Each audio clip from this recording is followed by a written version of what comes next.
Well, greetings and salutations, everybody. Welcome to the channel. My name is John Campea, and this isn't Ask Me Anything. It's Ask Me Anything is a lot like Open Mic. It's just that you can ask me about tech questions or, how we run things or whatever. You can ask me about movies, TV, the technical questions, whatever. You can ask me whatever you want on Ask Me Anything here on this Sunday, and I'm glad you guys are joining me, and I am in a perpetually good mood because my Toronto Maple Leafs, after nearly 20 years of not winning a playoff series, they have not won a playoff series in almost 20 years. Finally, in overtime against the Tampa Bay Lightning, managed to pull off the victory and get their first win in like I said, 20 years. They've still not been to the Stanley Cup final in my entire lifetime. My beloved Toronto Maple Leafs have not been to the Stanley Cup final. Never mind win, but they've not even been to the Stanley Cup final in my entire lifetime. But they did win a playoff series. So my mood is good. I'm in a very good mood. And my voice might be a little hoarse. That comes from two things. That comes from doing a 2-hour live stream solo yesterday. It comes from a lot of yelling and screaming and cheering and gasping and crying and weeping from the Toronto Maple Leafs finally winning their first playoff series in nearly 20 years. And Ann and I ended up at a big party last night where the music was really loud, so we ended up having to talk really extremely loud in order to hear each other or the people we were talking to. But yeah, so my voice is a little bit raspy. But that's okay. So, hey guys, good to see you guys here. Good to have you guys here. We're going to move on now. Start taking your questions on the Ask Me Anything today. It's all just being taken from Super Chat.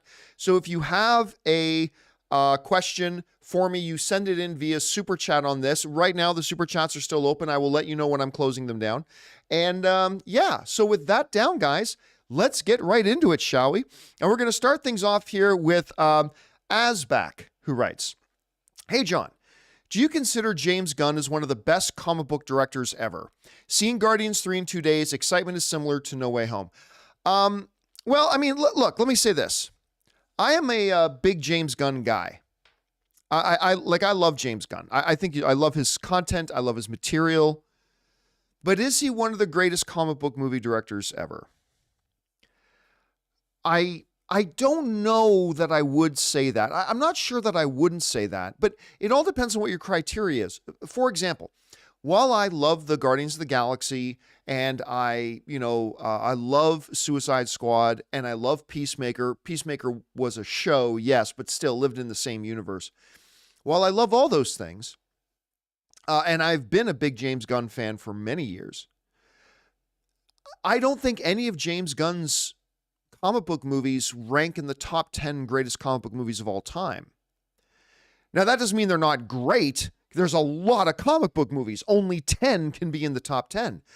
But then, is your criteria in asking, are they one of the greatest comic book movie directors of all time? Is your criteria that they made the greatest comic book movies of all time? Because if that's your criteria, then James Gunn doesn't fit in that, right? James Gunn does not fit in that description then. However, if your criteria is consistency, well, then maybe he's in the conversation because his comic book material has all been really consistently good. And one of the best, one of the most consistently good. But like, for instance, do we say James Mangold is one of the greatest comic book movie directors of all time? He's only directed like 2, but one of them was a top 3 or top 2 greatest comic book movie ever made in Logan. What about Christopher Nolan? Like, Christopher Nolan only did the Batman films, but the Batman films, like The Dark Knight, has got to be a top 3, top 2 greatest comic book movie of all time too. So are those to be considered? I mean, I don't know. So my gut right now is to say, no, I don't consider, while I think James Gunn is great, and I love James Gunn, I don't know that I'd qualify him as one of the greatest comic book movie directors of all time, understanding that when you're asking the question greatest of all time, you're probably narrowing the discussion to 2 or 3 individuals. And I don't think media finessing Zack Snyder, no, nowhere near. I love Man of Steel. It's one of my favorite comic book movies of all time. And I like his Batman versus Superman, and I like his Justice League, but Zack Snyder's not in the same conversation with, I don't believe, as James Gunn, as James Mangold, as Christopher Nolan, as the Russo brothers. So no, Zack Snyder's not in that conversation. Anyway, but then again, like I said, only 2 or 3 individuals can be in that conversation. So just because I don't think James Gunn or Zack Snyder are in that conversation, that's not me saying that they aren't good. Not at all. There are many really, really good comic book movie directors that I would not say are in that conversation. But yeah, I don't think either James Gunn, who I love and adore, or Zack Snyder, I don't believe those two belong in that conversation. But that's just me. Everybody's going to have their own opinion on that.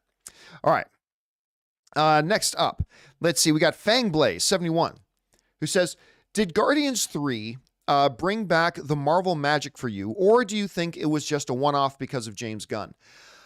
Well, listen, every Marvel movie is made by a director, right? So, regardless of what movie came out, if they put out a great, Captain Foot Stomp movie, and it was directed by Peter McPeter, would we say the Marvel movie magic is returned, or is it only because of Peter McPeter?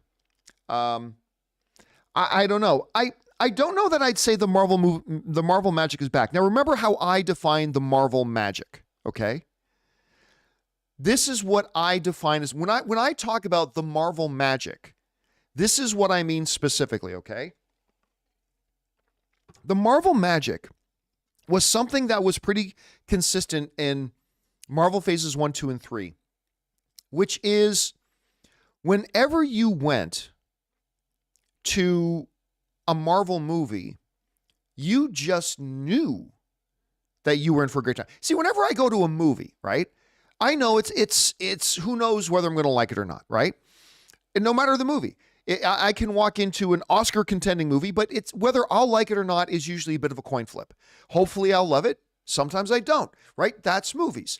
But Marvel, at least during phases 1, 2, and 3, they had this magic where almost everything they put out, you just knew when you were going to the theater and that Marvel logo came up on screen, you knew that you were going to love it, right? And yeah, there was the odd Iron Man 2 or Thor the Dark World, sure. But for the most part, 95% of the movies they put out, audiences loved it, critics loved it, the box office loved it. It was just, you just knew, right? And I couldn't even say that about Pixar, right? I couldn't say that about Warner Brothers. I couldn't say that about Disney Pictures proper. I couldn't say that about Universal. I couldn't say that about Paramount. I couldn't say that about Lionsgate. Couldn't say about anybody.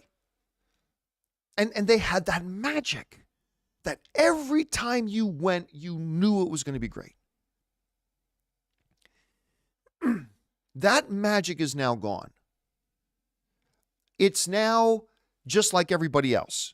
Now when I go to a Marvel movie, it's like every other movie. It's like, maybe I'll love it, maybe I won't, right? Walked into Shang-Chi, freaking loved it. Walked into Ant-Man and the Wasp: Quantumania, not so much. Watch WandaVision, love it. Watch She-Hulk, not so much. So did Guardians of the Galaxy restore that magic that now I just believe beyond a shadow of a doubt? I know that when I walk into the next Marvel movie, I know it's going to be a banger and I know I'm going to love it. And no, that's not the case. No. But it does do a lot to restore a lot of my hope in Marvel, seeing them get back to making a really solid, wonderful film like Guardians of the Galaxy 3. But would I say that magic is back, understanding what my definition of the magic means? I'd say no, but it's a good start. It's a good start. So we'll see. All right. Thanks a lot for the question, Fangblaze. Next up, Sveen86 writes, saw Beau is Afraid a week ago, and honestly, I'm still not sure how I feel about the movie. You planning on see it? Seen it. It's a fever dream of a movie that could either hit, it reminds me a lot of Midsommar, right? In the sense that it really all depends on how the movie hits you on the day you watch it. Because there are people who think Midsommar is brilliant. There are people who think Midsommar is just a coked out fever dream. That's and I appreciated Midsommar, but yeah, Beau is Afraid didn't do it for me. It just seemed like, instead of being weird, because weird can be good, it seemed a little self-indulgent. But yeah, unfortunately, Beau is Afraid, and I'm not terribly surprised, because it really is the movie that the trailer presented that it would be, and I didn't think the trailer was all that good, so yeah, there's that, I guess. All right, next up, Ian McAllister sends in a $20 super chat. Thank you, Ian, for supporting us on that level, man. And Ian writes, "Hey, John, much love as always. Thank you. How probable / practical do you think it would be to shoot the God of War show in a single shot, no cut camera method like in the game? Also, when do you think we will hear casting news?" By the way, the game does have cuts.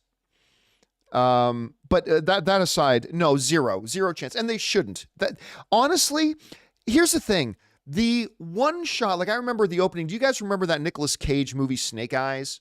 You guys remember that? Had that big, I can't remember how many minute long opening scene that's all just one camera shot. I think Children of Men had a similar thing. The first season of True Detective did something like that as well.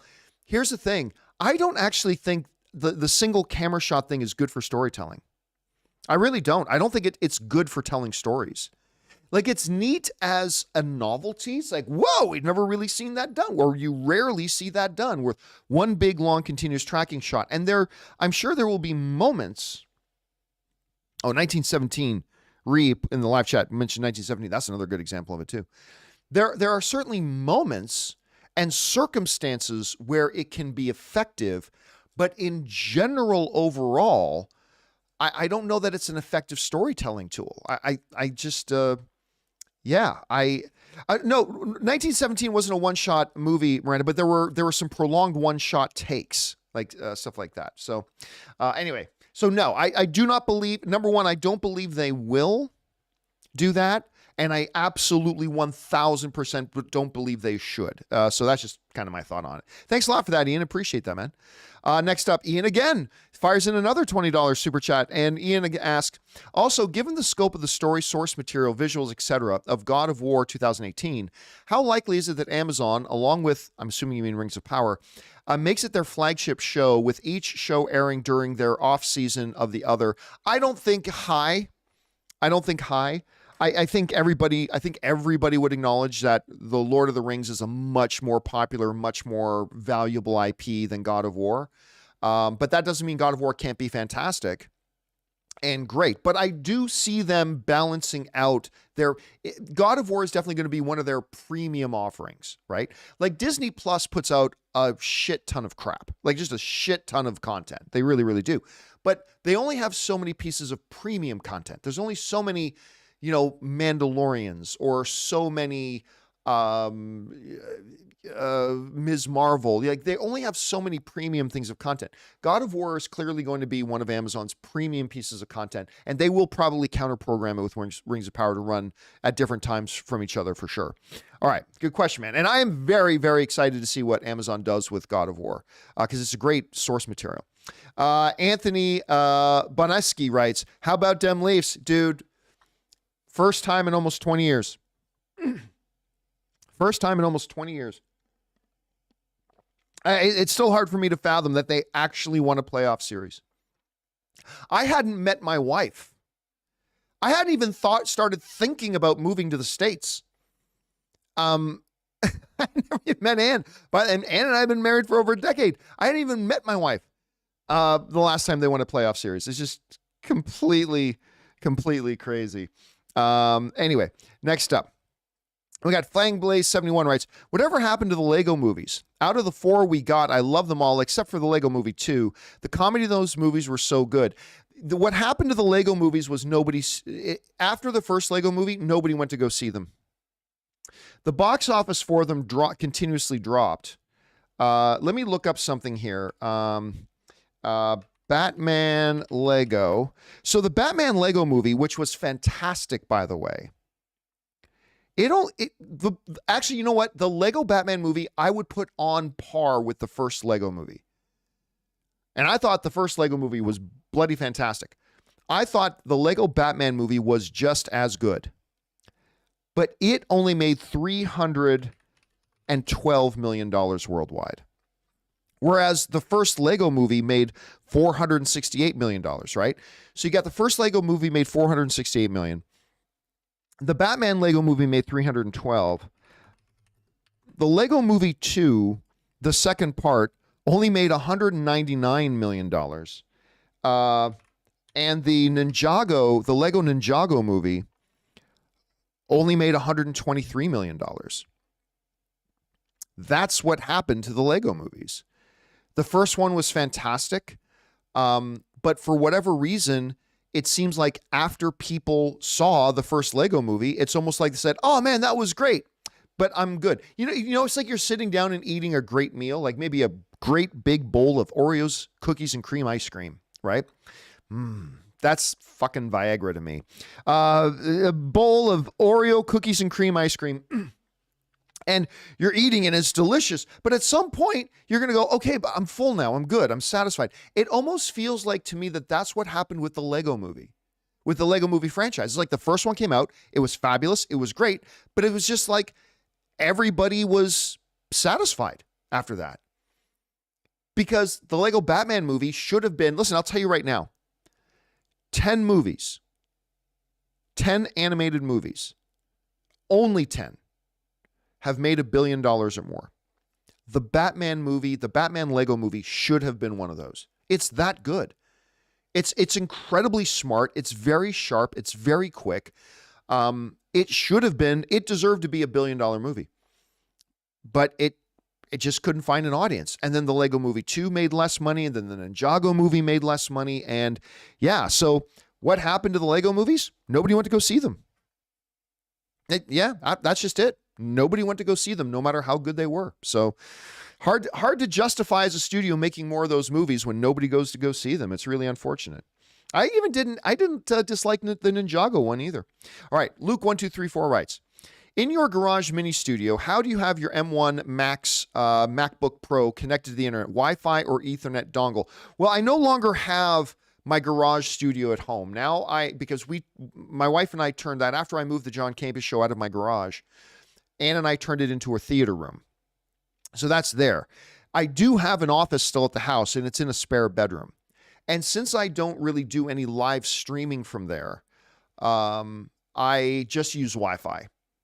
I just use Wi-Fi from home. But if I'm going to do a regular live streaming thing like we're doing right now, I will use hardline cable. I will run an Ethernet cable and plug it in. But I don't really need that at home right now, so I'm just using Wi-Fi. Good question, man.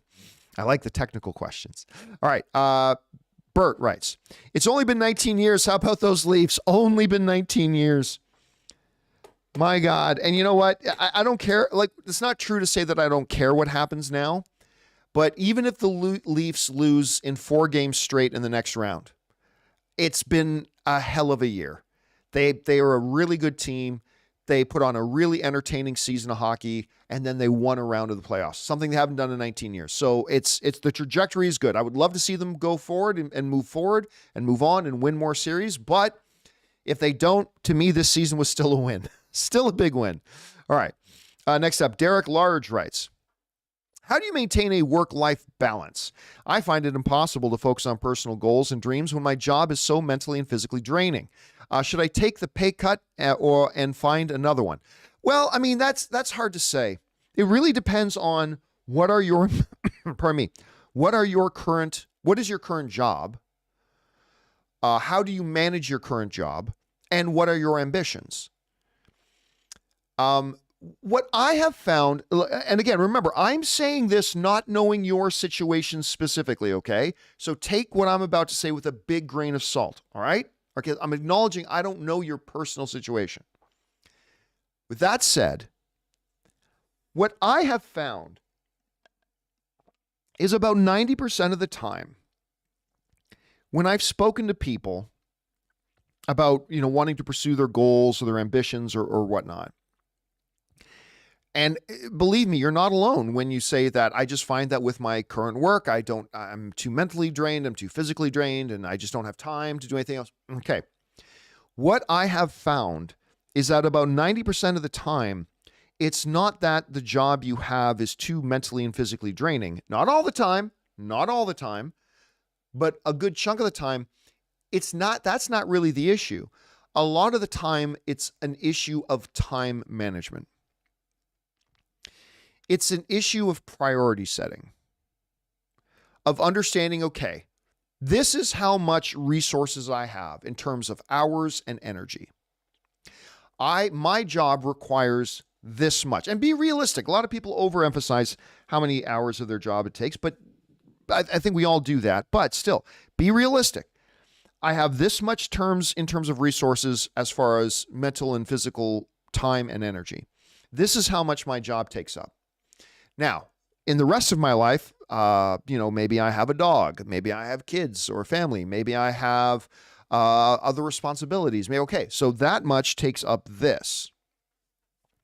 Then comes the other things. These are the things I like to do with my hobbies or my free time. I like to run down to the pub once a week with my buddies. I like to watch a football game. I like to do this. The casual time you use.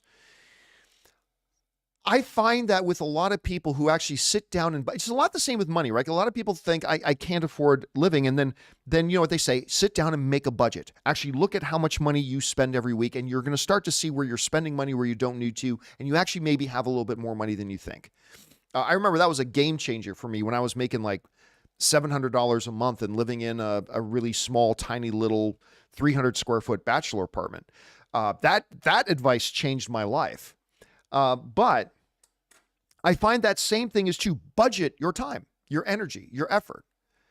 See what you're actually spending your energy and time on. What things can you divert some of that energy and time towards the pursuit of one of your ambitions?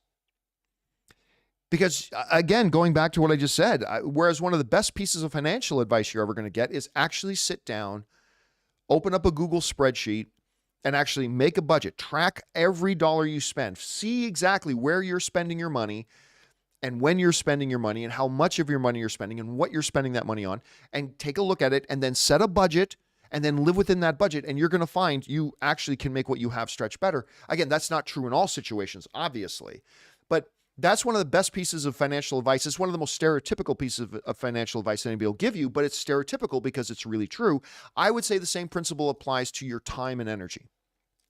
And and for me, it's just about, for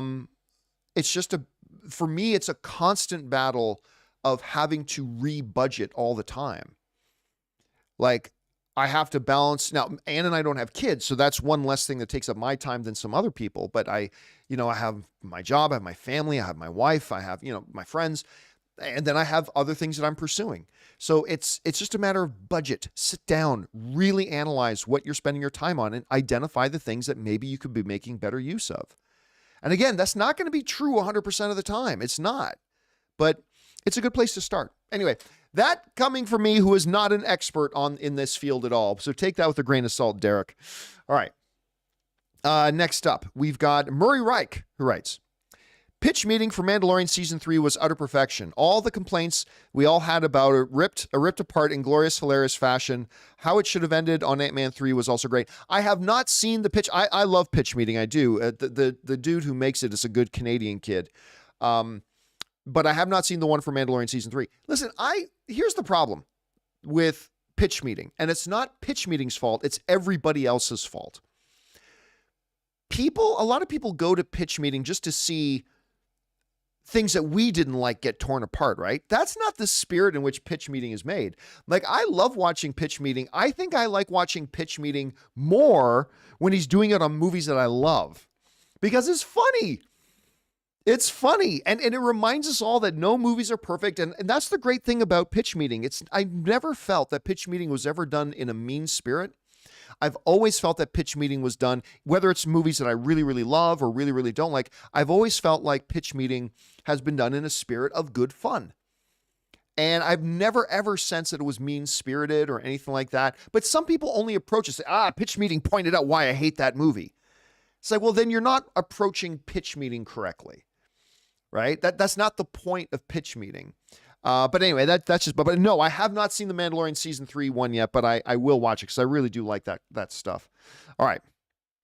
Next up, Sveen86 writes, have you seen Sisu yet? No, I'm hoping to go see it tonight. Like I said, yesterday I was in Vegas for CinemaCon, got back. It's been nonstop stuff for Ann and I. We're hoping a little bit later tonight I'm going to have time to go out and go see it tonight because I'm really excited about it. Anyway, have you seen Sisu yet? If not, go see it. It's amazing. Corpy, the main character, is the true definition of badass. Dude, listen, I was sold on this movie the first time I saw the trailer. The first time I saw the trailer drop, I was completely sold on it. I cannot wait to watch this movie. Sisu! Anyway, Christopher Brickner writes, Damon Lindelof said in an interview he was asked to leave his Star Wars project by Lucasfilm. That seems weird to me. What do you make of it? I don't know why that seems weird. Listen, he was a writer on a project and he departed it. He was asked to leave. Like, you ask anybody who was in a job and then were no longer in a job, there's only two options. Either they decided to leave or the job decided they shouldn't have the job anymore. It's one or the other. So it's not really all that unusual. Every job you had that you no longer have, one of those two things happened. You either decided to leave or they decided to have you leave and ask you to leave. It's only one of those two things. So yeah, I don't think it sounds all that odd. I mean, I haven't seen that interview myself, Christopher, to be honest with you. I haven't seen the interview. I haven't read that interview. But yeah, it doesn't seem weird to me at all because he's not writing it anymore. Patty Jenkins was probably asked to leave the Star Wars project. You know, I mean, it's just everybody who had a job and no longer has it, they either left or were asked to leave. It's one or the other. All right. Thanks for that, Christopher. Next up, Daniel Vakura writes, something I didn't expect when I went to see Are You There, God Is Me, Margaret, was that the theater was packed at 1 p.m. on a Sunday. The Covenant was really good, along with How to Blow Up a Pipeline. I got to admit something right up front. I know it's a super popular book. I'm usually versed on the popular novels and all that kind of stuff. I really don't know anything about Are You There, God Is Me, Margaret. I mean, obviously I've heard of it. I've heard of it for a long time, but I don't really know anything about it. I don't know what the story of it is. I don't know anything. So, and it didn't do all that great at the box office, did it? Let me double check the box office this weekend. I think it did something. Are You There, God Is Me, Margaret made $6.8 million opening weekend. So if you had a packed theater, it was probably the only packed theater in America. But hey, listen, $6.8 million for a little independent film like that, that's actually nothing to sneeze at. But it did have a big opening. Like, it opened in 3,343 screens. 3,343 screens. Return of the Jedi only opened in 475 screens, so almost like only 10% of that, and it made over $4.5 million, which is great. I also didn't get a chance to go out and watch Star Wars Return of the Jedi, the greatest Star Wars movie of all time. I didn't get a chance to go and see that. So maybe I can get out to see Sisu tonight, and maybe if I'm really super lucky, maybe I can pull off a double header, go see Sisu and Return of the Jedi in theater again. If I'm lucky, I don't know. We'll see. All right. Thanks a lot for that, Daniel. Next up, Dwayne Fernandez writes, hey, John, would you say Gamora in Guardians of the Galaxy 3 is made to actually feel like a new character compared to before, or does it feel exactly like it's the same person as before, like she never died? I would say this. She feels like the character we first meet in Guardians of the Galaxy 1. Yeah. It feels like she's 90%, not 100%, but it feels like she's 90% of the character we meet at the very beginning of Guardians of the Galaxy 1. So she shouldn't, I mean, it's the same Gamora, just at a different time. So she should not feel like a completely different character. But, you know, her character has evolved as the movies went on. The Gamora we saw get thrown off the cliff in Infinity War is not the exact same Gamora we met at the beginning of Guardians of the Galaxy 1. She had character evolution. But I'd say the the Gamora we meet is much more like that Gamora, the one from Guardians of the Galaxy 1, the very beginning of Guardians of the Galaxy 1. All right. Let's see. Next up, we've got, thanks for that, Dwayne Fernandez. Eddie Villalobos writes, help me, I need an office chair recommendation. Dude, you're asking the wrong guy. I don't know shit about office chairs. I literally pull out the business card. Well, actually, Jonathan and Ray both have their own business credit cards. So I just tell them, guys, run out to Home Depot or something and find us some office chairs. I don't love my office chair, by the way. It's fine. It works, but I don't know anything about office chairs. So I am not the one to give you a good recommendation, Eddie, unfortunately. All right, Manny G writes, let's see here. With Mario crossing 1 billion and a few notable video game projects like Uncharted, Sonic, Last of Us, etc., are we now in the video game movie series era? No, because you need a lot more success than what there's been so far. I mean, that's great. Mario Brothers has made $1 million. Fabulous. Or made $1 billion. Fabulous.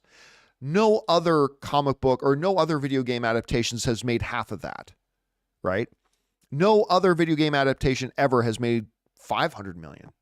So you need a lot more, I believe, than one $1 billion film and none over 500 million to say you are now in the era of that genre, right? You need more success than that, because the success with the video game stuff right now has been minimal.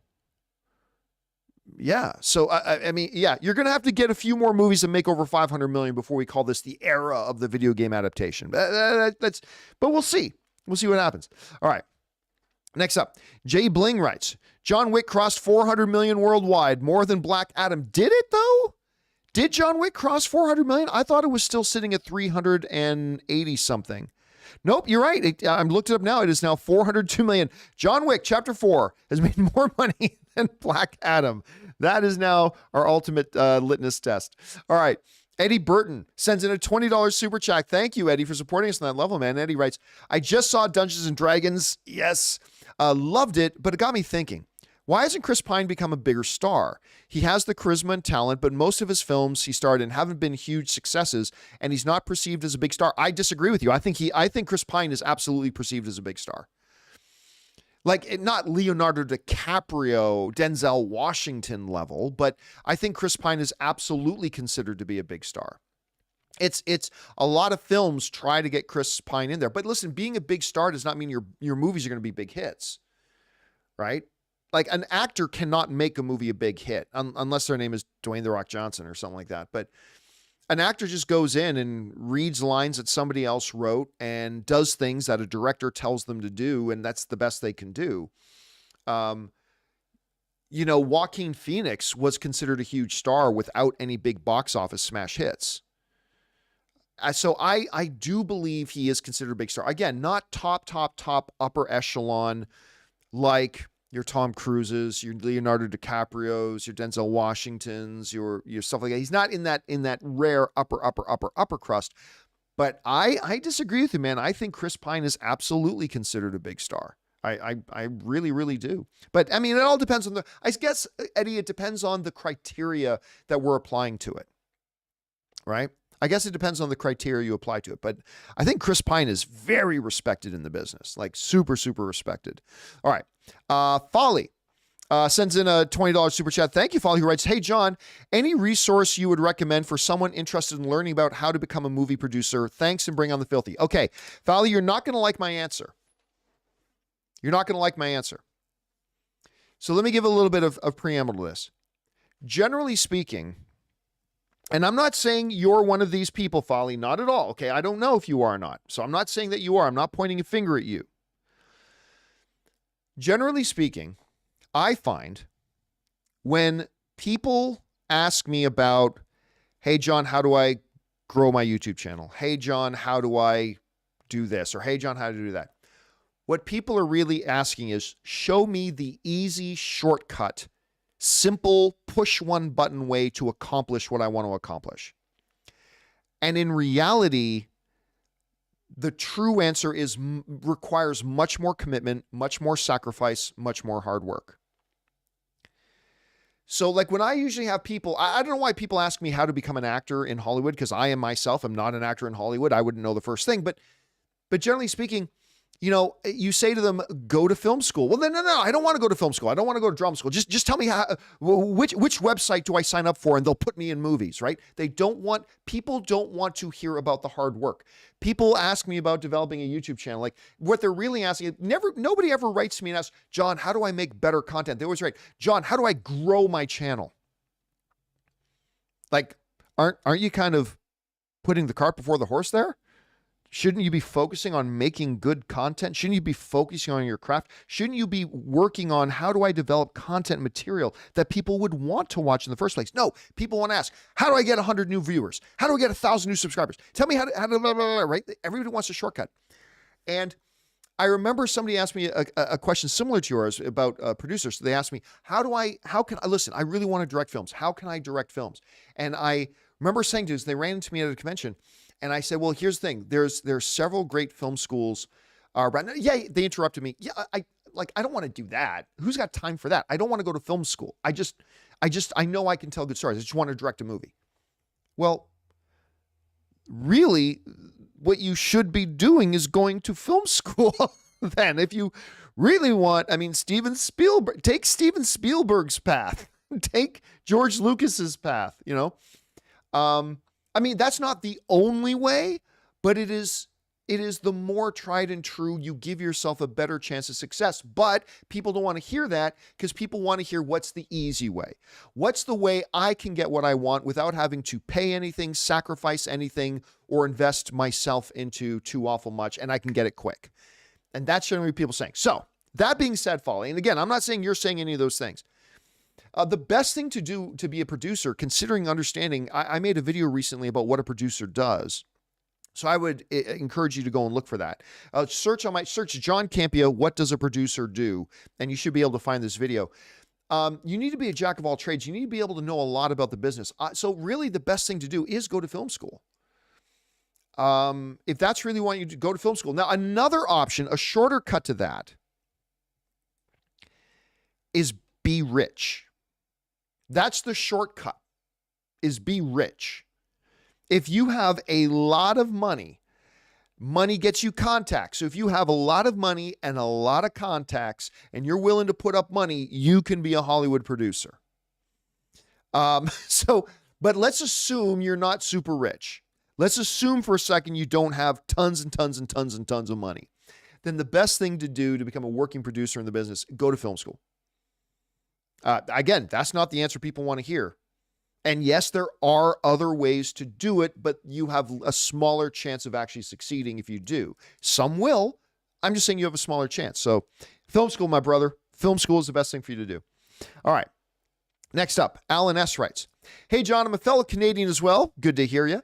Congrats on your Leafs advancing to the second round. How do you feel about their chances in the next round? I'll be honest with you right now, Alan. I'm not even thinking about it. I'm not even thinking about it for a moment. I am right now relishing in a feeling that I have not had for nearly 2 decades, which is the Leafs won a playoff series. Hasn't happened in almost 20 years. So before we start talking about how do they match up and how far they can go and all that, I am just enjoying this moment, okay? Give me like 72 hours to bask in this feeling that I have not been able to have for nearly 20 years. And then I will worry about the rest of it, Alan. All right. Thanks a lot. Next up. A. Marcellus writes, Jedi Survivor has become my favorite story since Disney's purchase. The story built around Cal and his development is amazing. This beats Andor. No, it doesn't. Anyway, this beats Andor, Mandalorian, The Good Seasons, and Rogue One for me. I really, and to be fair, I have not watched or played through Jedi Survivor yet. That's another thing I wanted to do this weekend was download Jedi Survivor. Anyway,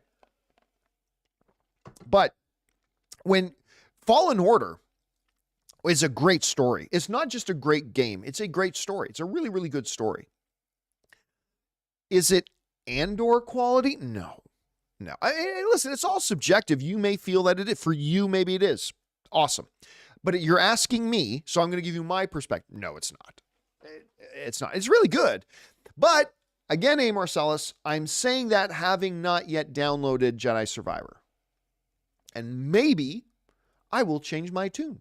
Once I do, I will keep you updated on that. All right.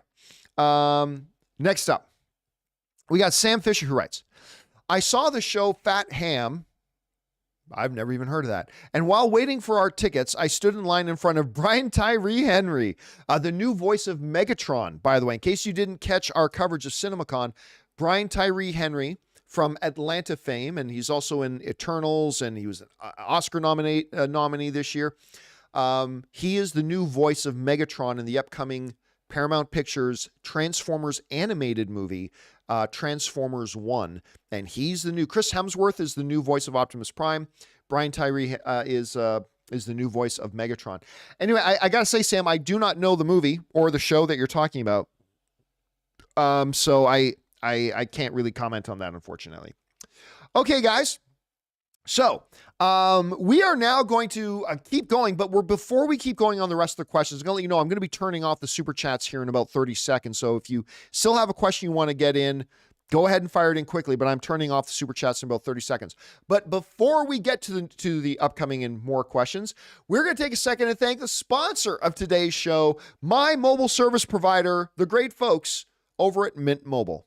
We want to thank a sponsor of this video, Mint Mobile. From the gas pump to the grocery store, your utility bills and favorite streaming services, inflation is everywhere. Seriously, make it stop. Thankfully, there's one company out there that's giving you a much needed break. It's Mint Mobile. As the first company to sell premium wireless service online only, Mint Mobile lets you order from home and save a ton with phone plans starting at just $15 a month. You guys know that ever since I switched to Mint Mobile, I've been saving almost 70% a month over my old phone plan. For people looking for extra savings this year, Mint Mobile offers premium wireless for just $15 a month. By going online only and eliminating the traditional cost of retail, Mint Mobile passes the significant savings on to you. All of their plans come with unlimited talk and text plus high-speed data delivered on the nation's largest 5G network. Use your own phone with any Mint Mobile plan and keep your same phone number along with all your existing contacts. Switch to Mint Mobile and get premium wireless service starting at just $15 a month. To get your new wireless plan for just $15 a month and get the plan shipped to your door for free, go to mintmobile.com/Campea. That's mintmobile.com/Campea. Cut your wireless bill to $15 a month at mintmobile.com/Campea.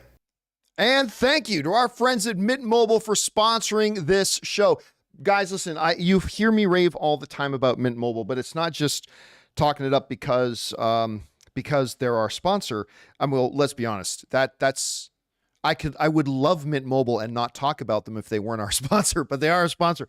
I'll tell you what, guys, I love Mint Mobile. The only thing that I have to complain about is that I did not discover them sooner or faster, and that I went so long without having them as my mobile service provider. Guys, I saved more than 60%. Like, I'm spending less than a third on my mobile phone now than I was prior to moving over to Mint Mobile. And I highly recommend that you guys check them out. You're just throwing money away every month if you're not using Mint Mobile. Go down and check out the link. That's mintmobile.com/Campea. Go and check them out. All right.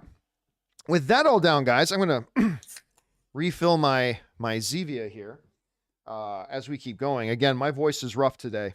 My voice is rough. I've had a long couple of days, and I'm doing the show solo. So let's get back over and get back to your question, shall we? Where did we leave off? We left off with Sam Fisher talking about Fat Ham, which I've never heard of, unfortunately. Fangblaze writes, what are some fictional foods you'd love to try in real life? I don't know why, but the lotus flowers and Percy Jackson look so good. What are some fictional foods I would love to try? That is a great question. I mean, I was going to say ratatouille, at least the ratatouille that I saw in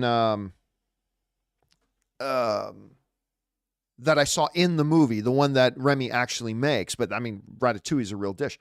You know, it's a good question. I do not know. I've never thought about it, but that's a really, really good question, Fangblaze. I will think about that as I would next time I watch a fictional movie. All right.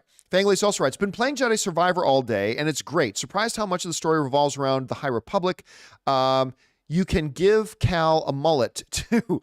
Okay, that's it. Really? Some of it revolves around the High Republic?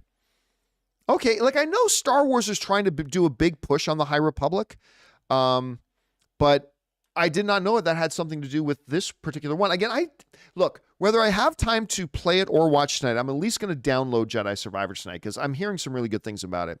All right, Mr. Graham91 writes, I don't know when I'll get my movie news when the John Campea show ends, but let's make the best of it until that day comes. Over under 20%, a baby Campea will be here by retirement time.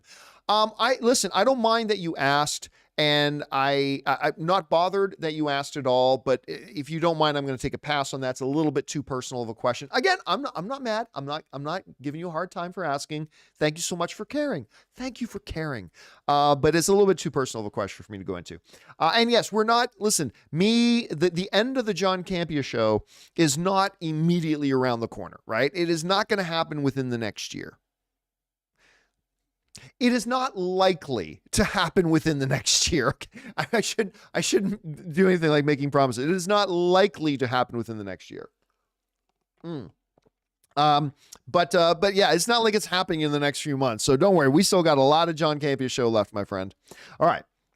Thanks for that, Mr. Graham. Next up, Gabriel writes, Mr. Campea, have you gotten a chance to watch Beef yet? No. Again, that is one that I can't watch until Ann and I can sit down and watch it together.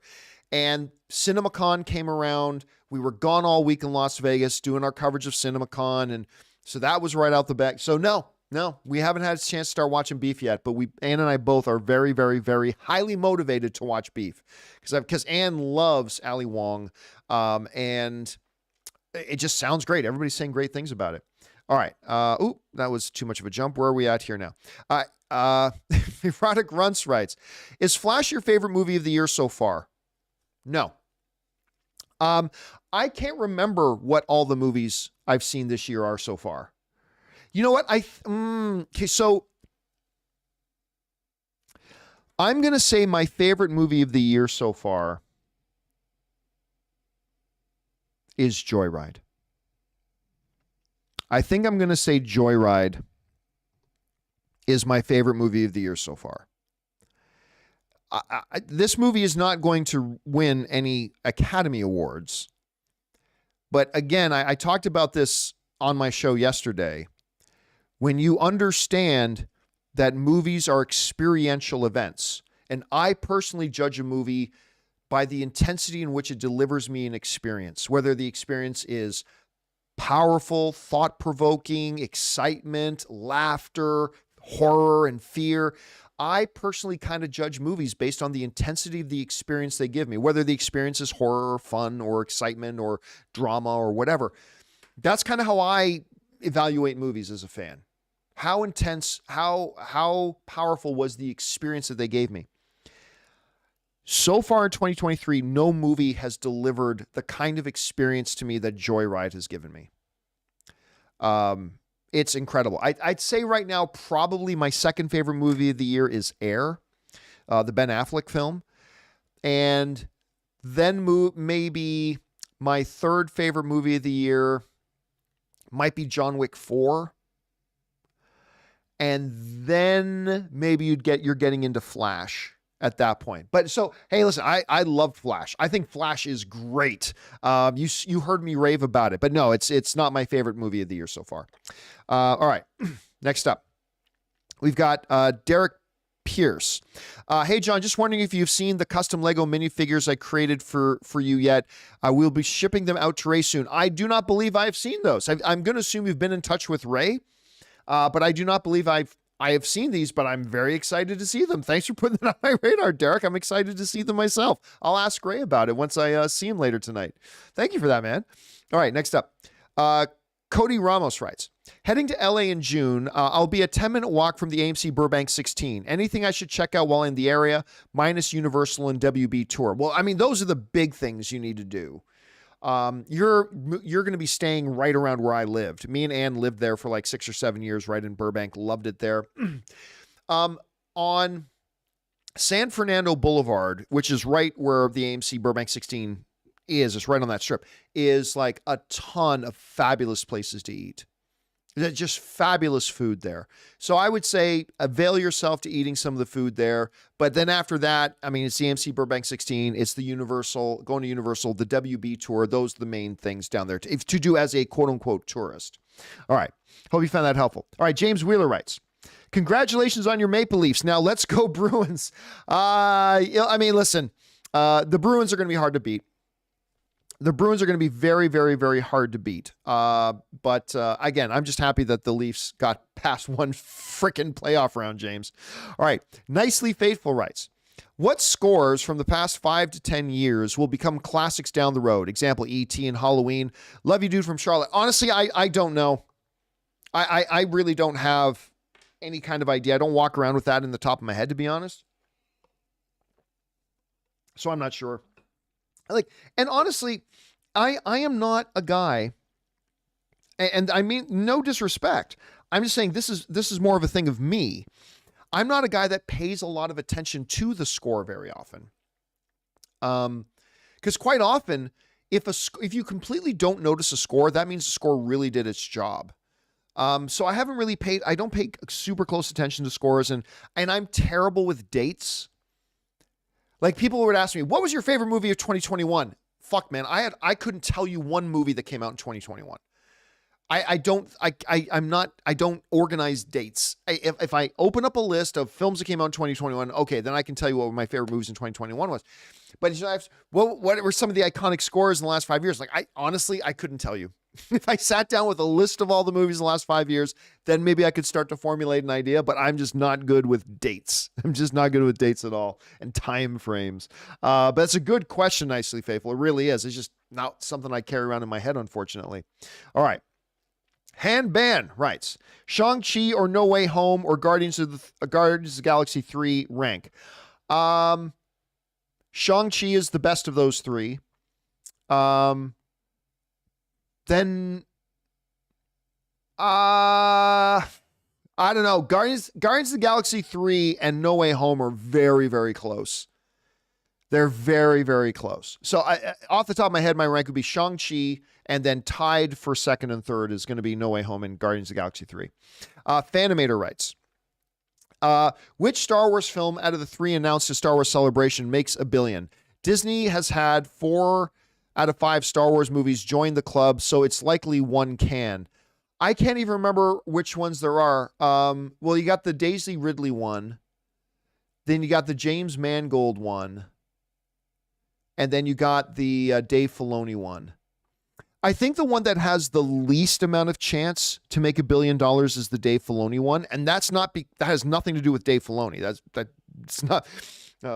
Yeah, no, it's not. I'm not saying, well, Dave Filoni's directing it, so it's not going to make it. No. It's just that it's going to be a movie based on TV shows.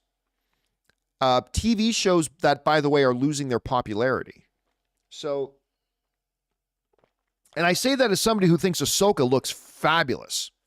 Ahsoka looks absolutely fabulous. But we've seen the ratings. We talked about it a lot this year. The ratings for Mandalorian have been bottoming out. Like, they've been 25% lower than they were the previous year. And they were just dropping. The ratings for Mandalorian just kept dropping. And Mandalorian is a show that people are just accustomed to watching for free on Disney+.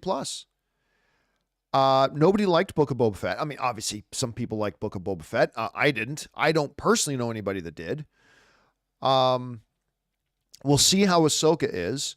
But I just don't see I just don't know why anybody would believe. Now, I'm not saying that this Mandalorian universe movie that Dave Filoni is doing can't be absolutely awesome. It very well could be extremely awesome, but I just don't believe there's any legitimate argument to be made that movie will make $1 billion. It's based on shows that people could just watch for free on Disney Plus, and their ratings have been dropping. So why would we even entertain the thought that movie could make $1 billion? I don't see the Daisy Ridley one making $1 billion either. There's just too much baggage. And I love Daisy Ridley. Love her. Too much baggage.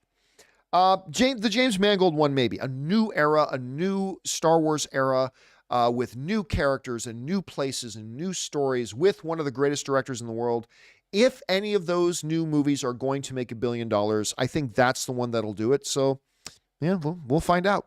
All right. Next up, Jared McBride writes, John, what are your thoughts on Aaron Rodgers going to the New York Jets? I think the New York Jets are not going to be any better. Listen, Aaron Rodgers had a horrible year last year. Horrible year last year. It was the single biggest quarterback rating drop in NFL history from his year before to last year.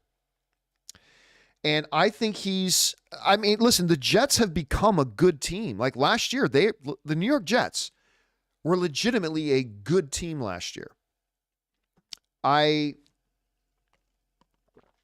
Listen, I'll say it straight up. I think they made a mistake giving up what they gave up to get Aaron Rodgers. I really do. I think they got a guy who is well past his prime, still has the ability to work some magic. But it's not like when Tom Brady, because when Tom Brady got picked up, well, yeah, but he was still firing on all cylinders. He was still putting his team in title contention. He was still leading the league in all the major categories. He was still doing all that kind of stuff. You're getting now an Aaron Rodgers who is not the same Aaron Rodgers anymore. So, I don't know. Hey, listen, he's one of the greatest quarterbacks of all time. So if anybody has the ability to still pull out some magic, it's him. But I think the New York Jets got hosed. But we'll find out. We'll find out when the season starts. He's still Aaron Rodgers. All right. Next up, Daniel Vakura writes, the scores in The Covenant and How to Blow Up a Pipeline are fantastic. How to Blow Up a Pipeline is an environmentalist action thriller. I can't wait for my double feature of Guardians of the Galaxy and Sisu on Thursday. I'll tell you what, I was really hoping, I've actually got to give up my tickets for Guardians of the Galaxy on Thursday because, number one, I saw the movie the other day, so it's so good. It's so good. I still don't know. Somebody finally asked me, because I hadn't thought about it, is it as good as Guardians of the Galaxy 1? Because Guardians of the Galaxy 3 is clearly a step up from Guardians of the Galaxy 2. And I like Guardians of the Galaxy 2, but Guardians of the Galaxy 3 is definitely better than Guardians of the Galaxy 2. I'm not sure if it's better than Guardians of the Galaxy 1, though, because Guardians of the Galaxy 1 is a really special movie. Really, really, really special movie.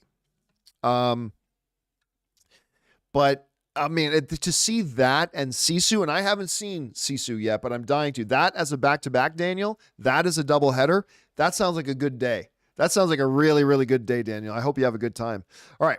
Roger Hansen writes, why do you use two camera brands, Sony and Canon, and not just stick to one? Like Sony, for example, going to go full frame anytime in the future. I really, the best answer to that is because I am brand agnostic. I don't stick to one brand because there's no reason to stick to one brand. That's just it. Like when I was putting together a camera package for one thing, the Sony cameras made most sense. When I was looking for a camera for a separate use, the Canon M50 Mark II was the better option for me. It all depends on what you are. I am not somebody who has any brand loyalty to anything. I have zero brand loyalty to anything. I got a PC over there. I got a Mac on my desk here. I much prefer Android, but I'm currently carrying an iPhone and an iPad. I don't give a crap about the brand name. I don't give two shits about brand names. I don't care about brand names in movies. Like, I don't give a shit if a movie is a DC movie or a Marvel movie. Show me a good movie. You show me a good movie, I don't care what corporate label is on it. I'll like the movie. And if you show me a bad movie, I don't care what corporate label you put on it. It's a bad movie, right? So the reason I do not stick to any one brand is because there's no need to stick to one brand. Different cameras and different things and different pieces of gear, certain things will be better, a better match and a better fit for the needs that you have in any given circumstances. In one hand, hell, maybe a Panasonic camera Listen, if I decide to do a new kind of project tomorrow and I look at the cameras and I think, you know what, that Panasonic camera is really best suited for what I'm trying to do there, I'll get a Panasonic. So now, the most of the cameras I have are Sony's. You know, I got the Sony ZEV10s, I got the Sony A6400s. So most of my cameras are like Sony's, but I also have a number of, actually the camera I'm using right now is a Canon M50 Mark II. But yeah, I am in all things in my life, completely and totally brand agnostic. I have no loyalty to any brand. If you got something that will best suit my needs, that's what I'm going to go with. It's a great question, Roger, but that's my approach. I know a lot of people say it's better to stay in the same ecosystem. Well, there might be some things where that's true, but I think for the most part, including gear, I think you just find the piece of gear, the piece of equipment, the piece of tech that best suits your needs for that particular thing. And if in the next thing you do, don't just go back to the brand you used before. Re-examine, does another brand suit my needs for this thing better than that thing? And that's my personal approach at any rate, Roger. Great question. I love the tech aspect. I love that you're asking tech questions. Also, going full frame anytime in the future. I would love to go full frame. Because right now I'm using the sensor that is on like the A line, the Sony A line, the A6400s, the M50 Mark II. They are not full frame. They look great though. I would like to go full frame, except my use cases, an enclosed, controlled environment of my little studio, you're not going to notice much difference if I go full frame. The other thing is this, is the cost. See, I can stay with the A line, the Sony A line, and even the ZEV10, because they have the same sensor, right? They have the same sensor. That means all the cameras that I have in the Sony lines and all the lenses I have for those cameras, they all work together. If I were to try, and I would like to go full frame someday, but if I were to try to go full frame, not only do I have to replace all my cameras, I got to replace all my lenses. And I've put a lot of money in my lenses. So I would like I've looked at the Sony, the something C. What is it called? The A7C. I've been looking for like over a year at the Sony A7C. I think that's the name of it. That's a full frame camera. I really like the look of it. And it's a good price point. But again, it means having to get all new lenses. Now they're all A-mount lenses, so I can use the lenses I have right now, but it's going to be like have a massive crop on it if I use the lenses that I have. So I'd have to invest in new lenses. So it's a big financial commitment, unfortunately. So I don't know if I'm going to make that switch anytime soon. But I would like to get that A7C. All right, Rainbow Toy ABC writes, hello, have a great day. Well, thank you, man. I appreciate that. This is very kind of you to say. All right, KFC writes, love Guardians of the Galaxy 3. It was emotional, funny, and a perfect send-off for the Guardians. And what they did with the Marvel logo was really special. Yeah, listen, I'm going to spoil one little thing for you about Guardians of the Galaxy 3. Has nothing to do with the story of the movie at all. You know the little opening for Marvel, the dun dun dun dun dun dun, and it shows the Marvel logo, and you get all the little scenes and clips from all the different Marvel characters and Marvel movies as they're doing it. And with the Black Panther one, they put one of all Chadwick Boseman, and I think the first movie after Stan Lee died, they had all Stan Lee. So what they do in this one is just the opening credit, the dun dun dun dun dun dun. Instead of all MCU stuff, it's just all scenes from Guardians of the Galaxy movies, and it's nice. It's a nice little thing that they do. All right, next up. We have James Lockman writes, aloha, John. I've been thinking for some time now. And by the way, James sends in a $20 super chat. Thank you, James, for supporting us on that level, man. Aloha, John. I've been thinking for some time now that after Kathleen Kennedy leaves Lucasfilm, that Bob Iger should do what DC has done with Gunn and Safran and make Filoni and Favreau the new heads of Lucasfilm. Why? Why? Their Mandalorian series has declined in popularity. Their Book of Boba Fett flopped. Dave Filoni doesn't know the first thing about, remember, being the president of a company. This is the thing that I just really feel like so many people don't get and don't understand. being the president of a company, running a corporation, is a totally different thing than being a filmmaker, right? It's a totally different thing. And that's why, you had James Gunn. He couldn't just, even James Gunn talked about this. He couldn't just walk in. He couldn't take over DC because there's too much about that job that he has no idea about. So that's why they paired him with Peter Safran, an experienced, successful track record producer within the studio system that understands how to run a studio thing. And they had James Gunn to be the creative side. The thing about Dave Filoni, who I think will be a great live action director one of these days, maybe even soon. But why? Because he made a cartoon that some people like? That you should make him the head of Lucasfilm? And again, I don't mean that as a knock. I just mean, honestly, like, what credentials does Dave Filoni have to be the head of a studio? Like, seriously. I get it that a bunch of you guys like Clone Wars. Okay, great. How does that qualify him? And his Mandalorian show has dipped in quality and their ratings have been tanking. Tell me, make the case for me why Dave Filoni should be the head of Lucasfilm. And here's the thing that people go back to. Well, he knows Star Wars. Okay, that's great. But running the corporation, running the company has nothing to do with whether you know Star Wars. That makes you a good creative. Yeah, and again, as time goes on and we see the ratings falling for Mandalorian and the quality of Mandalorian suffering and falling, again, I think Ahsoka looks fantastic. The trailer they put out for Ahsoka has got me really, really jazzed. So I'm very, very excited to watch that. But let's put that aside for a second. What has this TV universe done? They gave one beloved season of Mandalorian. Everybody forgets that in Mandalorian Season 2, a lot of people were complaining about Mandalorian Season 2 until Luke Skywalker showed up, right? I liked all of Mandalorian Season 2. I defended Mandalorian Season 2, but a hell of a lot of people go, Mandalorian sucks now, blah, blah. I thought it was great.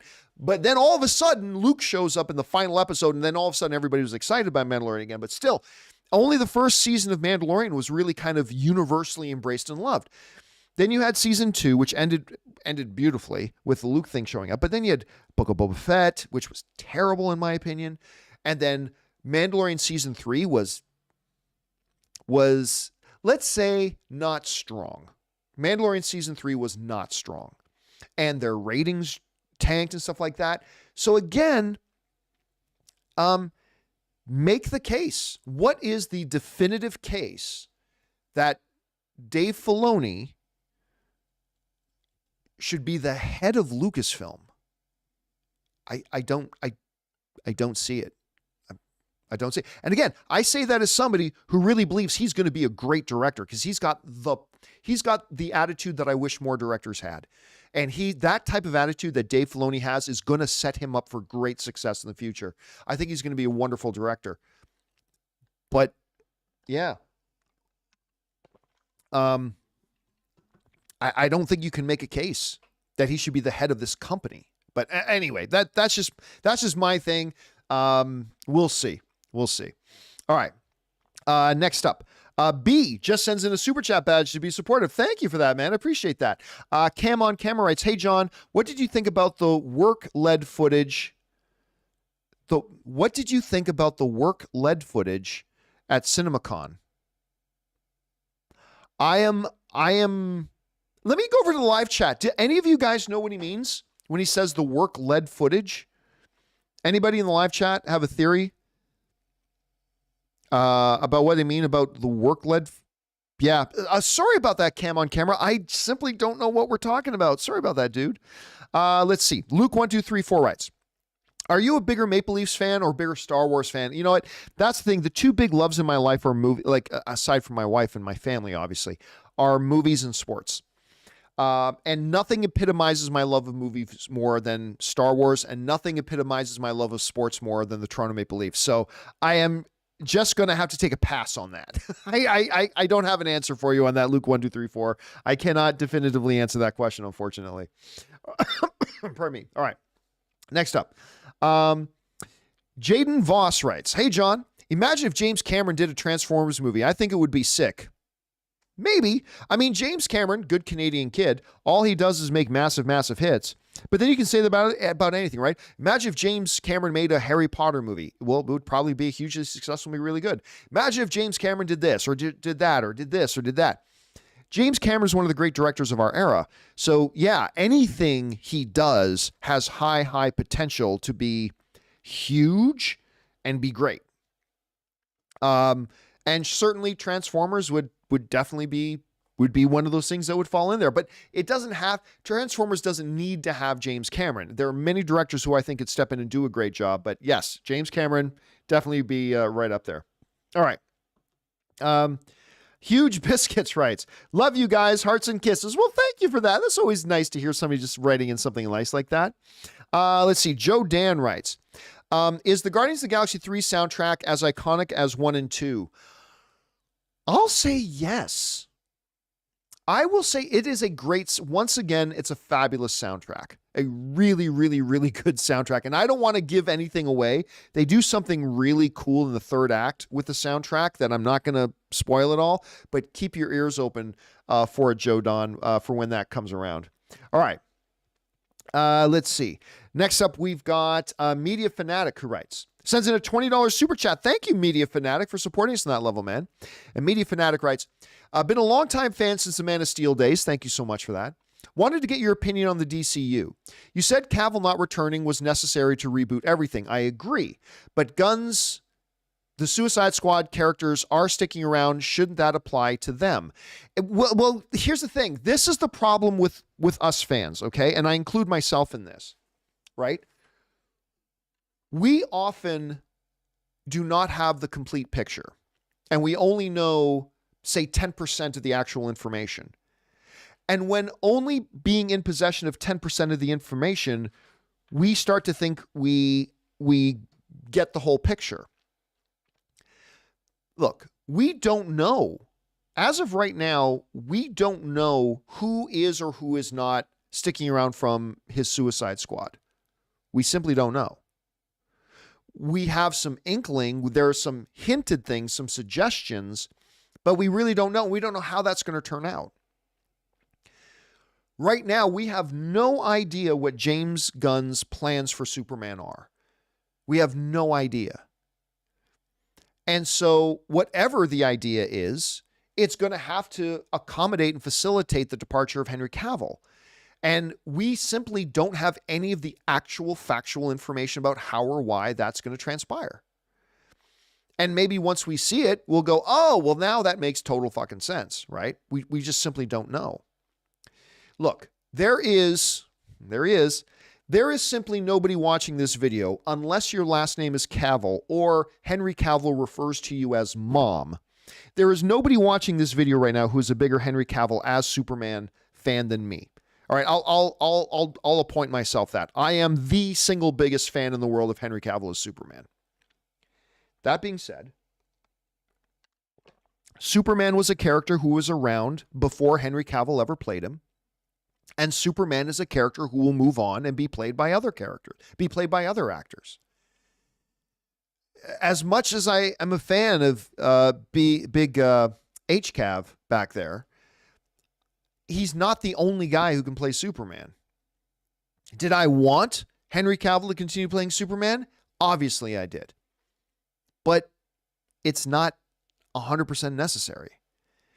The story comes first. And right now, you and I really don't know what this story is. We don't know what the story of the DCU is going to be moving forward. It's still 2 years away, and we just don't know what it is. So, like, here's the thing, Media Fanatic. You're asking a question that presupposes you know what's happening and what's going on, when in reality, we don't. So, I'm not going to get terribly worked up about, Henry not being there. Like, look, to me, I've always been very consistent about this. Story comes first, right? Stories and characters are not there to serve actors. Actors are there to serve characters, and characters are there to serve the story. So that means your number one priority, your first priority is not the actor playing the character. Your number one priority is your story. Then once you have your story, you go to your character, you figure which characters you need to tell the story, and then you go to the actor to fill that role. And if their story and what they're designing to do requires a changing of the guard of Henry Cavill as Superman to somebody else playing Superman, then that's what you need to do. That is what you should do. Nay, that is what you must do. Doesn't matter how much I like Henry Cavill as Superman. If Henry Cavill playing Superman does not fit the story that they're telling moving forward, then you change Superman. It's not hard. And it's not rocket science. It is what it is. And listen, let's be honest. I laugh and chuckle a little bit when I hear my fellow fans say, the fans wanted Henry Cavill. Where are these fans? Where are they? I don't see them. You know where they weren't? They weren't in the movie theaters. They didn't come out and see. They didn't come out and support Man of Steel. They didn't come out and support the movies that Henry Cavill was in playing the role of Superman. So when I hear these people say, the fans wanted Henry Cavill back. No, I wanted him back. You may have wanted him back. Your particular circle of friends that you hang out with and chat with online, whatever, you may have wanted him back. But there are a lot of movie fans that don't care whether or not Henry Cavill comes back. I'm sorry, that's just the truth. And there was a lot of people who didn't even like Henry Cavill as Superman. I have no idea why you would think that kind of insanity, but it's true. There are a lot of people who didn't want him back. And listen, there's another thing here to be said too. They absolutely needed to move on from the previous era of the DC films because the previous era of the DC films failed. And I say this as somebody who liked every single one of those movies except for Birds of Prey and the Fabulous Emancipation of Harley Quinn.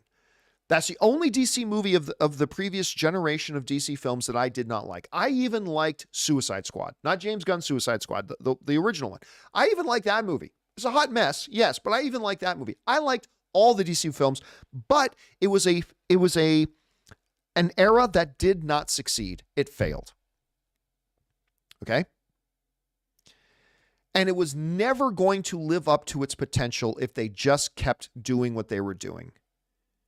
At some point, you have to say, I often use sports analogies. You may have a team together that you like. Follow me here. I know I drive people crazy when I use a sports analogy, but follow me along here, okay?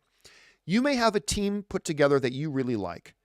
There are role players and your captain and all that kind of stuff, and the fans like them, and they do okay, but they never win any playoff rounds. They're like my Toronto Maple Leafs. They never win in the playoffs. They've never won any championships. And the reality is, if you think just keeping that team together is magically going to start winning titles, you're crazy. The Los Angeles Lakers this season sucked. I think, what were they, like 12 games under 500? And then around the All-Star break, they made massive sweeping changes. And all of a sudden, they were the number one team in the NBA from the All-Star break to the end of the regular season. Got into the playoffs, beat the number 2 seed Memphis. Look, it's just that you can't just keep doing things the same and expect different results. Okay, yeah, great. Right, let's restart the DCU, but keep Ben Affleck and keep Henry Cavill and keep doing this and keep doing that and keep doing that. Well, then guess what? You're never going to succeed. You're never going to progress unless you change. That's a good lesson in life. You're never going to progress unless you change. And if anybody thinks that all of a sudden Henry Cavill was going to become a globally beloved Superman, like he should have been right from the beginning, because he's the best Superman of all time. But if you and I think that, just keep using Henry as Superman and everything is just going to be fine, we're crazy, because they're not. That's not the way life works. You can't just keep doing things the same way and then magically expect that everything's going to turn around. The experiment of, and by the way, Ben Affleck is my favorite Batman of all time. But I can't expect to just keep going with the Ben Affleck Batman, just keep going with the Henry Cavill Superman, just keep going with the way everything already was. And suddenly, you're going to have the success that you never were able to accomplish before. It's just not realistic. It's just not realistic. Now, that all being said, I've been very clear that if we find out in 2025,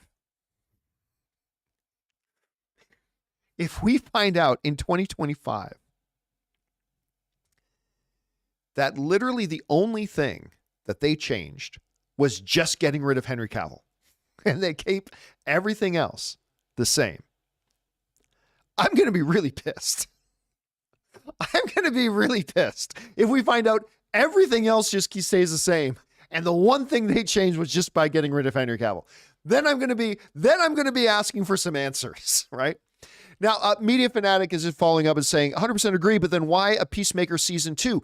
We've talked about this before. When you look at the Peacemaker show, right, which was the #1 show in the world, realistically, you could make an argument that the Peacemaker show was the single most successful thing that the previous generation of the DCEU had ever done. Now, Aquaman making $1 billion at the box office, there's an argument to be made for that one. But Peacemaker became the #1 show in the world.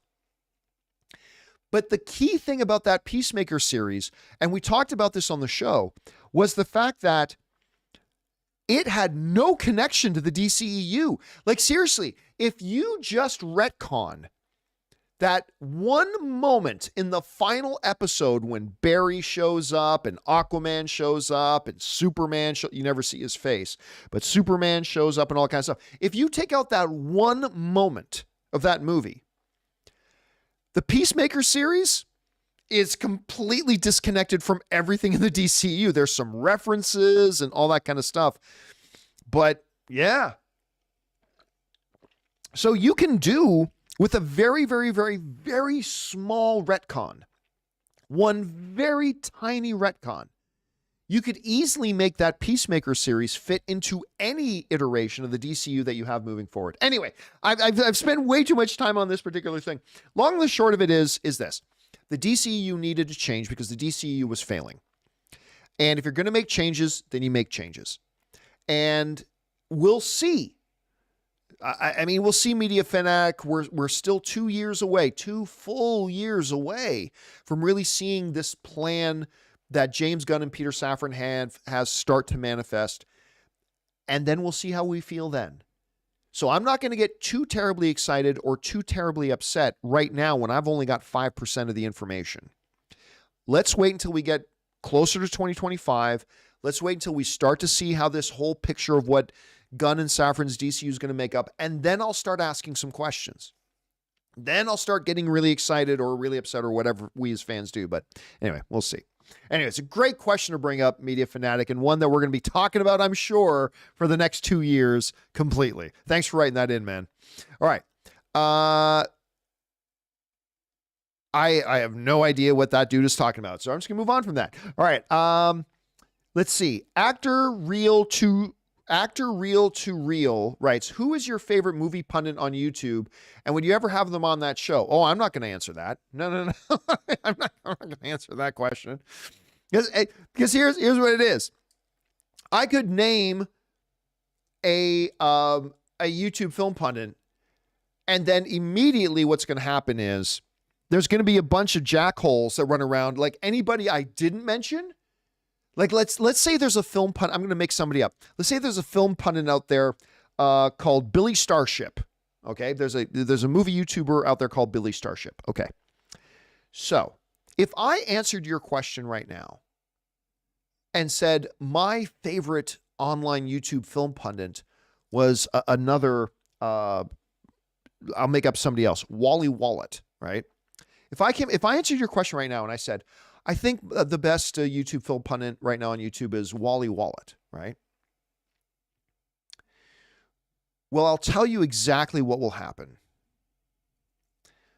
The story will not be John Campea just gave this big props out to Wally Wallet for no, that's not going to be the story. That's not going to be the story. The story will be John Campea totally disrespects Billy Starship by not naming him as a great YouTube thing. John Campea completely throws shade at whoever I didn't mention as who I think is the best online right now, right? That's exactly what would happen. And don't pretend like you don't know that's exactly what would happen. So I will, for now, respectfully decline. I will respectfully decline to answer that question because nothing good will come out of me answering that question. And as far as having anybody as a guest on my show, I kind of addressed this yesterday a little bit. My show is not really a guest kind of show. Like every once in a while, I'll have people that I know that are friends of mine on, but I'm not really a guest kind of guy on my show. So yeah, there's that. All right, next up, Bill's HQ writes, "Hey John, in regards to the live event with Harloff and Alba, how early would you recommend getting to Flappers for a good seat?"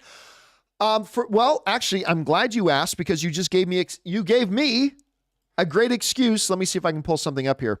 You just gave me a great excuse to plug our upcoming event. Let me see if I can grab this thing. It's giving me oh, come on, please work. Why is this not letting me? Screw you, computer. Screw you. Give me a second here. I'm going to see if I can get this brought up on screen for you. Okay, so first of all, thank you so much for giving me an excuse to plug our upcoming event. And now I can't even find the thing I just saved. Oh, damn, this is going so badly. I don't know where this thing I just made went. Is this it? Nope, that's not it. I'm trying to bring up this. I can't even do something as simple as bring up this frickin' poster. Because I don't know where this... Oh, there it is. There's the thing that got saved. Okay, let me bring this up for a second. Okay, so there's Joyride. And there's this. So let me do this and bring this over here. Okay, for those of you who may not know, we haven't done any plugging of this during the last week or so because we've been at CinemaCon in Vegas, so we haven't really been talking about this at all. But we have got our next live event. And if you live anywhere around the Los Angeles area, me, Christian Harloff, and the Real Rejects, Greg Alba, we are going to be doing a live, I guess you could call it a show, at the Flappers Comedy Club in Burbank, California, next Sunday, so Sunday, May the 7th, and it's going to start at 5 p.m. And you will be able to find tickets. Just go to a recent episode of the John Campea Show, and you'll find links to the ticket, or go into the community tab on the YouTube channel, and you will find two different sets of tickets.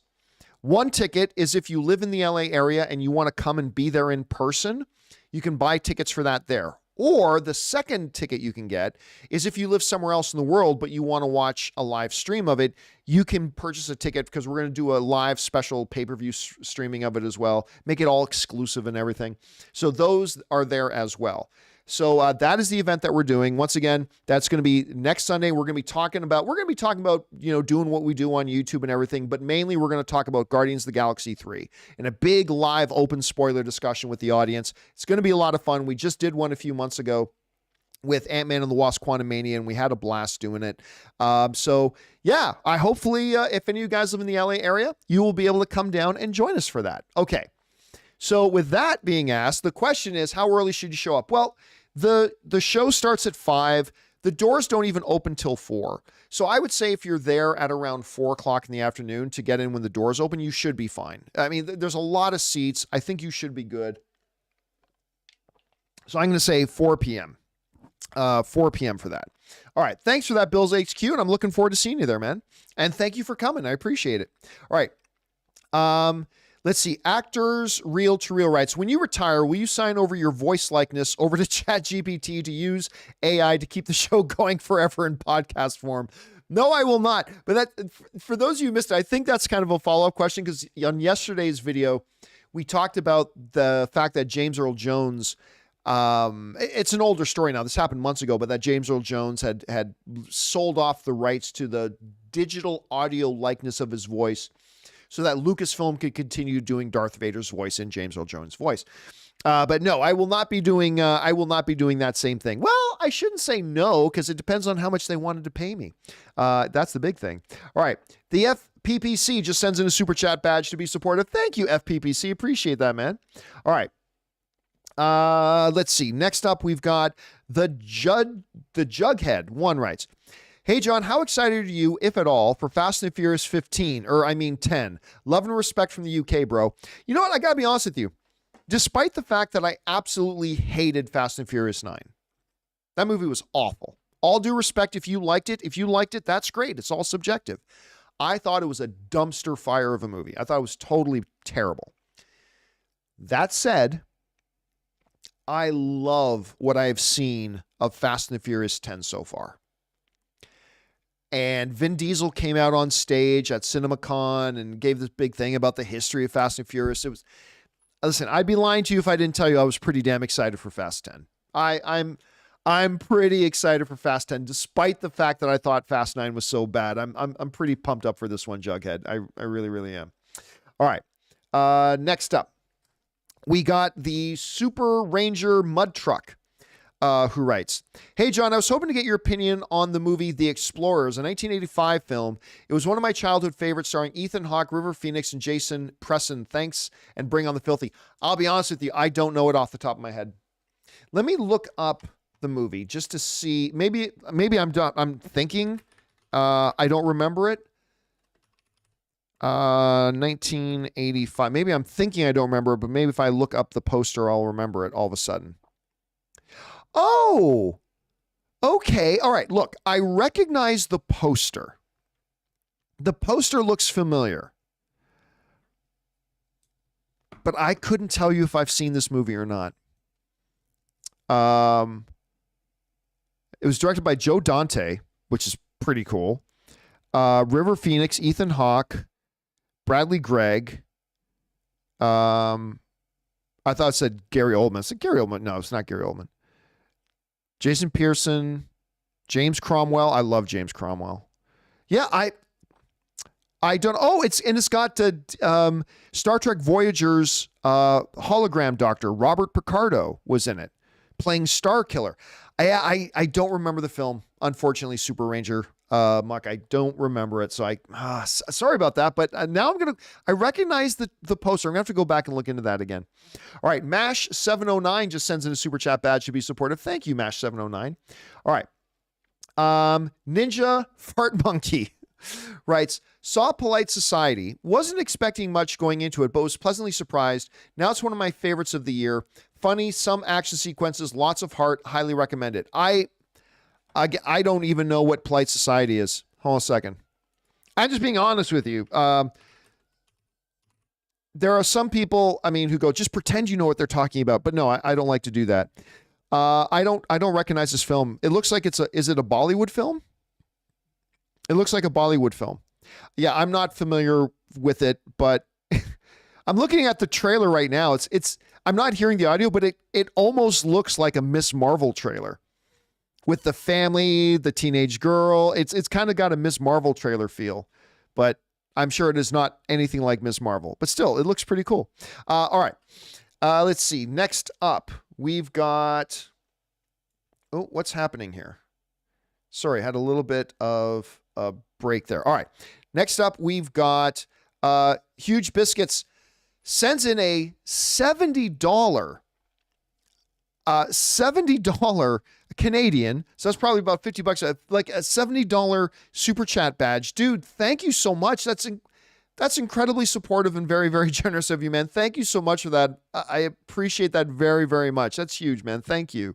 Mash 709 sends in a little thing saying, "Go Leafs, go." They finally did it. I know. And you know what? Again, listen, obviously I want them to go on to win the Stanley Cup. Obviously I do. But also equally honestly, even if they don't, this has been a winner of a season for me because they frickin' won a playoff series. All right. Next, we've also got a Huge Biscuits again. Huge Biscuits writes in again, sends in a $30. Dude, Thank you, man, so much for, listen, everybody always says, this is a good time to bring this up. Everybody always says that people will never separate with their money online, right? And I have always made the argument that people will absolutely support content they enjoy. I know I do. I know the people who watch our show do. Like, if people enjoy content online, they will support the content they enjoy. I've been to so many things where people say, no, people will never support online content, blah, blah, blah, and all this kind of stuff. And I've just simply found that is absolutely not true. I believe that if you deliver good content that people enjoy participating in and feel that they're a part of, people will want to support that content because they want to be a part of it. And I think that is 100% true. And all of you guys today supporting our show is proof of that. Hugh Biscuits is a great example of that. So thank you so much for that, Hugh Biscuits, and just for sending in as a super chat badge to be supportive. That's incredibly great of you. And then he does so again at the last part there. And guys, that'll do it for today's installment of Ask Me Anything. Thank you so much for being here and making this little video a part of your day. I appreciate that very much. Big special thanks to all of you guys who sent in those super chats. Number one, because you gave us fun things to talk about. But number two, you supported this channel as you did, and all of us involved with our channel. Thank you guys so very much for your support. Guys, don't forget to come back and join us for the John Campea Show. It returns after a week away of being off at CinemaCon. The John Campea Show returns tomorrow. We're already tracking a couple of stories. One of the big ones, obviously, the Super Mario Brothers becoming just the 10th animated film in history to cross the $1 billion mark. We're going to talk about that a little bit tomorrow, and a number of other big things coming out. So we hope you guys will come back and join us for that. And by the way, guys, don't forget, if you want to send in a question for tomorrow's show, simply use our tip link at streamelements.com/JohnCampea/tip. You don't have to wait for the show to be live if you don't want to. You can start sending those questions or thoughts or topics in now if you so wish. And if we deem those questions or topics to be appropriate for our show, we will read them off and get to them during our show. All right, guys, I'm done for the day. Time for me to go home. I'm going to hopefully go try to see Sisu tonight. I'm definitely going to start downloading Jedi Survivor. I hope you guys have a fabulous evening tonight. I'll look forward to seeing you guys again tomorrow. My name's John Campea, and until next time, my friends, bye-bye.